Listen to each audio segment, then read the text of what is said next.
नमस्कार दोस्तों, मैं अंकुर उपाध्याय स्वागत करता हूं आप सभी का एक बार फिर से अपनी नई वीडियो में।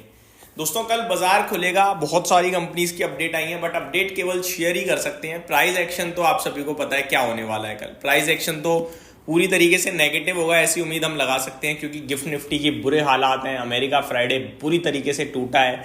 ग्लोबल मार्केट्स में क्रैश देखने को मिल रहा है। एफआईआईज बेच कर गए हैं, डीआईआईज भी बेच कर गए हैं। कैश फ्यूचर्स दोनों जगह बिकवाली हो रही है। बहुत बुरा हाल है मार्केट का, लेकिन डेटा आते जाएंगे और हम आप सभी के साथ शेयर करते रहेंगे। बस यही चीजें हैं और कुछ भी नहीं है। शुरू करता हूं एक एक करके कंपनी और डेटा के बारे में आप सभी के साथ शेयर करना। सबसे पहले यहाँ पे एक बैंक है, तमिलनाडु मर्केंटाइल बैंक। कंपनी की तरफ से अपडेट आते हुए दिख रहे हैं। क्या कहा है कंपनी ने, देखते हैं।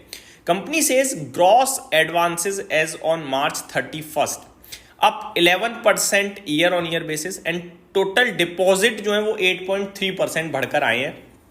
तो आप कह सकते हो कि ठीक अपडेट है, कोई ज़्यादा दमदार नहीं और ख़राब भी नहीं है। 8% की डिपॉजिट में ग्रोथ और 11% की लोन्स एडवांस में ग्रोथ है, तो ठीक माने जाएंगे। आगे देखें और कंपनीज के बारे में, तो खबर आते हुए दिख रही है स्ट्राइड्स फार्मा के लिए। क्या है? Strides pharma is recalling over 4.4 lakh cartons of testosterone gel in US market due to presence of foreign substance. तो ये अपडेट आते हुए दिख रही है इनके लिए। तो रिकॉल करिए इन्होंने इतने कार्टून्स की, तो ये I think negative he news मानी जाएगी। स्टॉक वैसे भी टूटा, अच्छा फार्मा स्टॉक तो सारे टूटे थे फ्राइडे को। अदानी पावर के लिए न्यूज़ है। Company says NCLT has promulgated an order sanctioning the scheme of amalgamation of unit Adani power Jharkhand with company. ये अपडेट आ रही है। साथ ही साथ अपडेट आते हुए दिख रही है फोर्स मोटर्स की तरफ से। क्या कहा है? मार्च की टोटल सेल 3700 यूनिट पे आई है, 3668 यूनिट से बढ़कर साल दर साल। तो हल्का सा जंप है, लेकिन जंप है, अच्छी बात यह है। आगे मजगांव डॉक के लिए आपको बताना चाहूंगा कि गवर्नमेंट ने जो ओएफएस ओपन किया था नॉन रिटेल के लिए, तो फ्राइडे खुल गया। अब रिटेल के लिए आई थिंक कल ओपन होगा। Government to exercise green shoe option for 1.18% stake sale. Government to total stake sale at 4.01% via OFS. तो 1.18% ग्रीन शू माध्यम से सरकार और बेचेगी, यानी कि टोटल जो अब स्टेक सेल है वो 4.01% का हो जाएगा। और कल खुलेगा रिटेल कैटेगरी के लिए ओएफएस। और मैंने ऑलरेडी कहा था कि ओएफएस में पार्टिसिपेट करके कोई फायदा नहीं है, क्योंकि 2525 पे ओएफएस है, 2537 पे करंट मार्केट प्राइस है।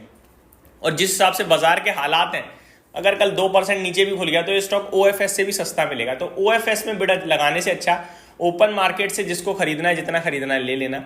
ओएफएस में पैसा लगा के मतलब नहीं बनता। आगे यहाँ पे इंडियन बैंक की भी अपडेट आ रही है। Q4 का बिजनेस अपडेट है। Total business 5.1% quarter on quarter up हुआ है, 13.25 लाख करोड़ पे 12.61 लाख करोड़ से बढ़कर आया है। और कंपनी के टोटल डिपॉजिट्स भी 5% बढ़े हैं quarter on quarter, 7.37 lakh crore पे 7.02 लाख करोड़ से बढ़कर। और एडवांसेस भी 5% बढ़े हैं, 5.2%, 5.59 लाख करोड़ से बढ़कर 5.88 लाख करोड़। तो ग्रॉस एडवांसेस डिपॉजिट दोनों चीज में 5% के समथिंग की बढ़त देखने को मिली है इंडियन बैंक की। आगे बढ़ते हैं टीवीएस मोटर्स, इनकी तरफ से भी खबर है, बट ज्यादा बड़ी नहीं है, छोड़ते हैं।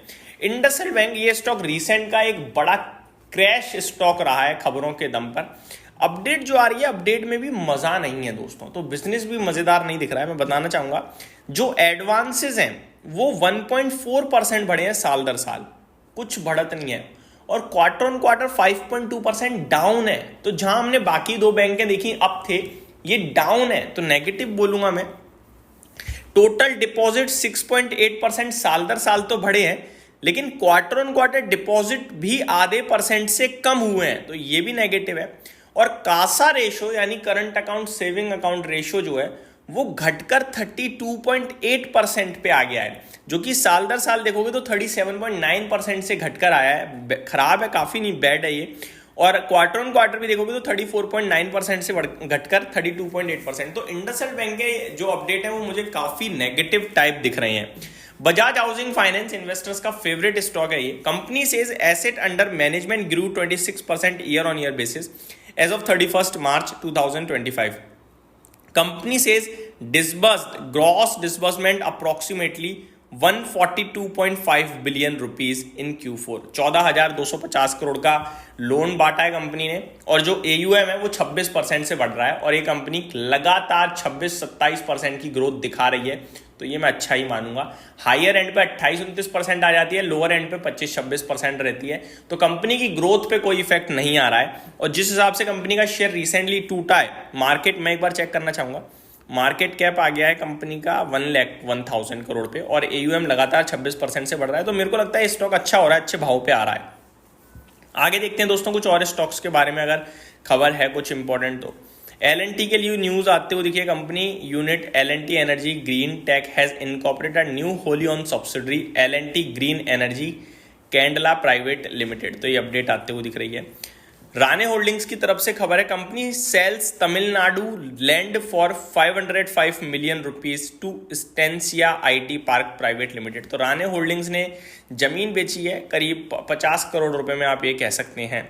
अरविंद की तरफ से खबर है, company incorporates unit new take. ज़्यादा कोई बड़े लेवल पे खबर नहीं है जो मैं आप सभी के साथ डिस्कस करूं, बस बड़े लेवल पे खबरें जब आना शुरू होंगी रिजल्ट सीजन के साथ। बाकी बैंकों के क्वार्टरली अपडेट इंटरेस्टिंग थे, जहां पे इंडसइंड बैंक ने निराश किया, वहीं इंडियन बैंक और बाकी एक बैंक और जो मैंने शेयर करी थी तमिलनाडु बैंक, तमिलनाडु के ठीक थे, इंडियन बैंक के फ्लैट 5% की ग्रोथ थी, और इंडसइंड बैंक में तो नेगेटिव परफॉर्मेंस लगी।